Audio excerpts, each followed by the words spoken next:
We see that in Genesis when he says, if a man's blood is shed by another man, his blood shall be shed. Not by a government, not by an entity, but by another man. He was given each individual person the power to execute his natural law. Now, when we go into the next session, you're going to see how this fits together. He also gave man rights. And we can look through the list of rights: life, liberty, pursuit of happiness. There's actually 4 rights we're going to look at in the Declaration. But those are the 3 that you're most familiar with. Now, this is basically the faith and philosophy of our entire Declaration is in that second paragraph. First of all, we hold these truths to be self-evident. Now, when I saw the term truth, I'm interested, how do we define truth? As maybe in the context of this. Go ahead and scroll through those. Well, in the 1828 dictionary, it defines truth as conformity to fact or reality, exact accordance to that which has been or shall be.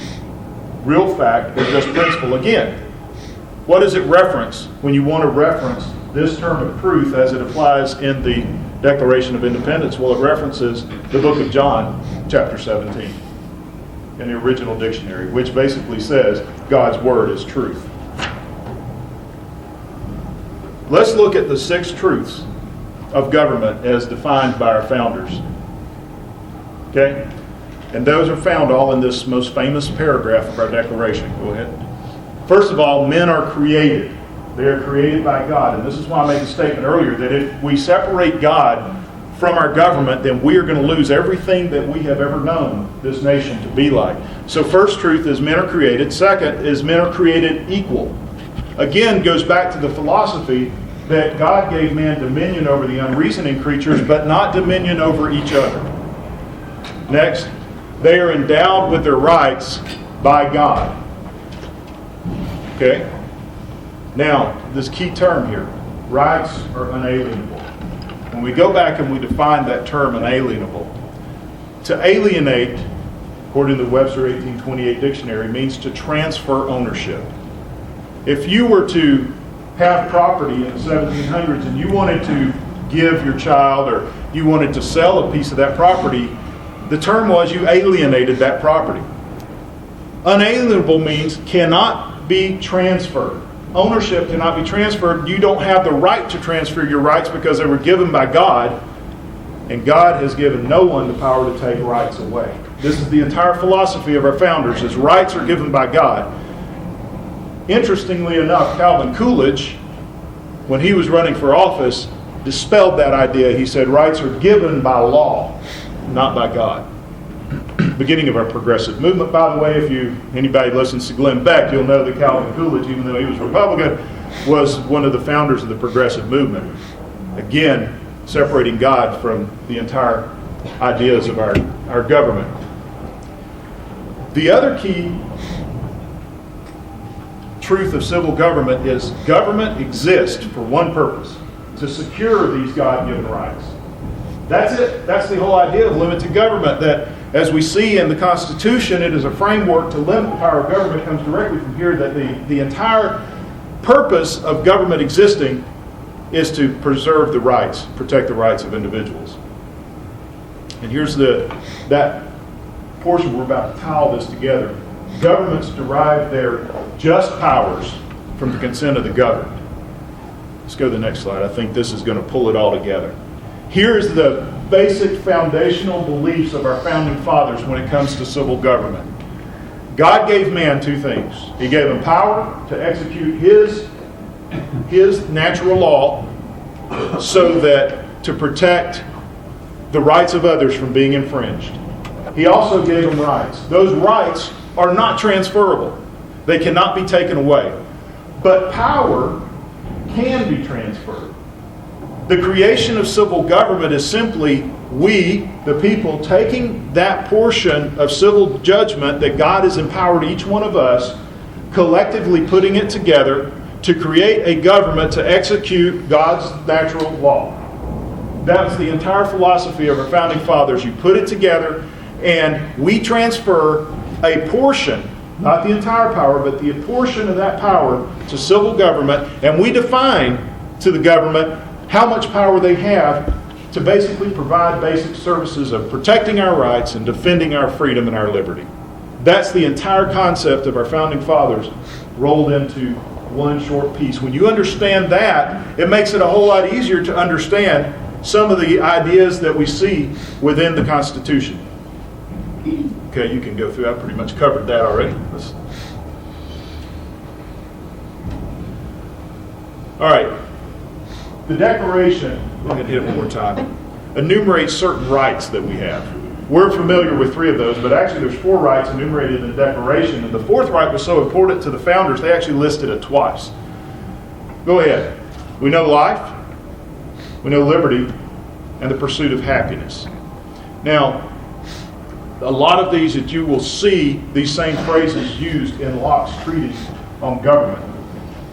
Okay? What is that 4th right? Well, the 4th right is the right of the people to alter or abolish their government when it no longer reflects the will of the people. That is actually listed twice. In fact, one time it says, it is your duty to alter or abolish your government and put on new guards for the future safety when the government no longer reflects the will of the people. Does that mean that we're to be in armed rebellion? Well, if you go back and look at the context of the Declaration, we're not quite where those guys were. And here's another issue we had. Those guys fought and fought and fought against the tyrannical government before they took up arms.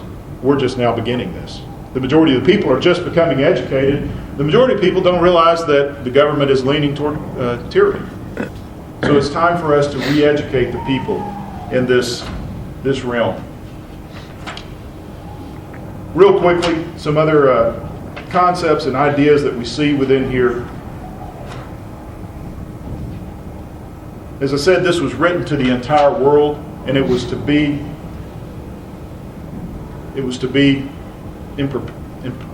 forever. Okay, it's too early. I haven't had enough coffee this morning. Okay, who was going to judge their intentions? They said God will. God will judge whether we're right or wrong in this. And one of my favorite lines from the entire Declaration, and I don't think there's many speeches I've ever made that I didn't use this. And they closed this entire document with this line, and in support of this Declaration, with a firm reliance on the protection of divine providence, we mutually pledge to each other our lives, our fortunes, and our sacred honor. This is the entire character of the founders. You know, if you look at those 56 men that were there, they were declaring war on the mightiest army on the face of the earth. Not just a mightier army, but the most powerful army on the face of the earth. They didn't have a chance of winning. They believed they could, but how? I mean, it was a year and a half before we even won the first battle, and that was by a fluke. The ones we did that win, even George Washington was saying it was because of divine acts of providence of God.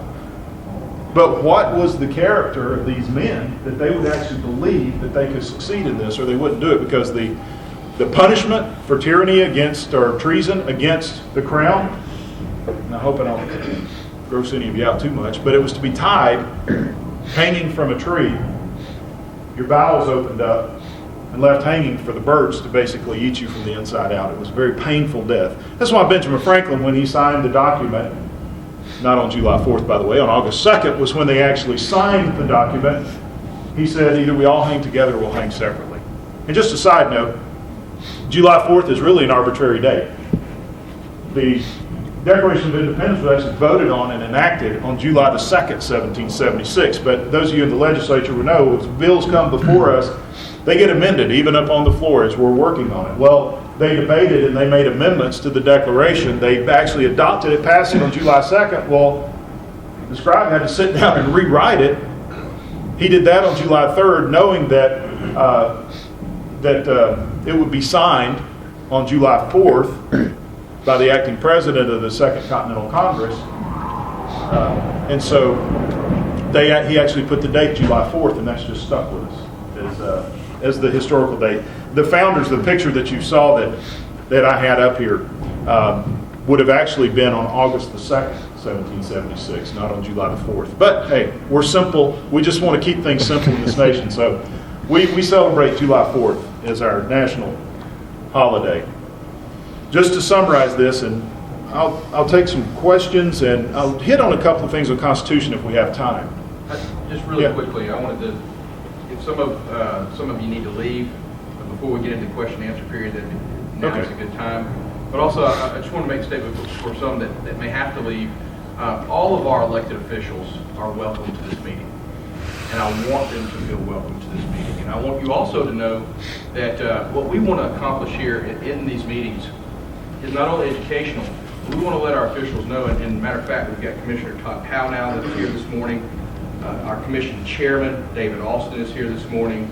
Our school board councilwoman, Kim Cobb, is here. House District 19 Representative Paulette Rakestraw Braddock was here. And I want y'all to know that we're going to commit to praying for you guys because it's our obligation to do that. We're not always going to agree. You guys have to make some tough decisions in this county. But I want y'all to know you're welcome here. I encourage you to be here with us. And when we do disagree, I can make this commitment to you. It will be in an atmosphere of civility. And I want y'all to know that, and I want y'all to feel welcome when you come here. So thank y'all this morning. I would be remiss if I didn't say this, and I hope he doesn't get offended by it.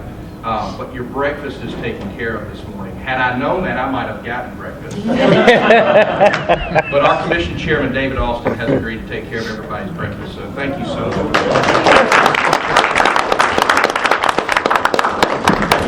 Thank you, Mike, and I'll try to wrap up. Again, this is a full day session that I'm trying to get through in a short amount of time, and I apologize if I've gone really quick. And I'll set aside some time to answer some questions. But keep in mind the entire concept of our declaration is the philosophy, the beliefs of our founders that is reflected in the Constitution. And again, the idea is that God gave man two things, rights and powers. Those powers we transfer to a civil government to keep the peace, basically. And those are limited and just powers. And those powers are derived from the consent of the people. That is the entire concept, the biblical foundation of our declaration. Let's apply that to one concept that we all know, the 10th Amendment of the Constitution. Now, I'll tell you right up front, one of my pet peeves, and you'll see what you should understand why now, is when the term states' rights is used. There is no such thing because God did not give any government rights, and rights are only given to people and they can't be transferred. But power can. So the 10th Amendment is nothing about states' rights, it's about states' power and authority. And when you read the 10th Amendment, I always carry one of these with me, it's a good idea. Well, I should say it's rare that I don't have one. Because, it used to concerned me a lot when I would read the 10th Amendment because based on what I had been taught, it just didn't sound right. The powers not delegated to the United States by the Constitution nor prohibited to it by the states are reserved to the states respectively or to the people. And that always bugged me. Why would we give these powers to the state and then to the people? Well, what the 10th Amendment says is this document lines the limited just powers that have been transferred to the federal government. That's all that they have the authority to do.